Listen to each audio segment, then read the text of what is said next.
துணை முதலமைச்சர் அவர்கள் மதுரை மாவட்டத்தில் முதல் முறையாக ஊரக பகுதிகளுக்கு நமது இளைஞர்கள் விளையாடுவதற்கான விளையாட்டு உபகரணங்கள் அடங்கிய அந்த ஒரு கிட்டை வந்து ஒவ்வொரு ஊராட்சிக்கும் ஒவ்வொரு கிட்டு 3000 மக்கள் தொகை கொண்ட ஒரு ஊராட்சிக்கு ஒரு இதுவும் 3000க்கு மேல் மக்கள் தொகை இருக்கக்கூடிய ஊராட்சிக்கு 2 கிட்டும் வழங்கி அந்த இனிய விழாவை இங்கு மதுரையில் தான் துவக்கி வைத்தார்கள். தமிழ்நாடு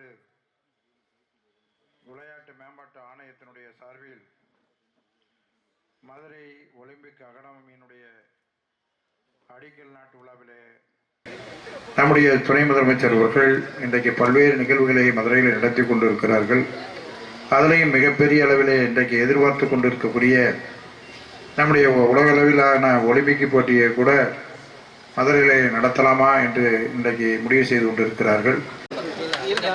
அடுத்ததாக கலை வளர்மணிக்கான விருதினை வளர்மணி விருது ஆறுமுகம் அவர்கள் பெறுகிறார்.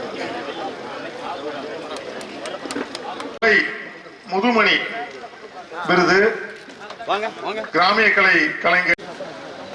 அடுத்தது கலை சுடர்மணி விருது ஓவிய கலைஞர் செந்தில் அவர்கள். அவரை தொடர்ந்து தப்பாட்ட கலைஞர் கலை முதுமணி விருது. அதை தொடர்ந்து கலை முதுமணி விருது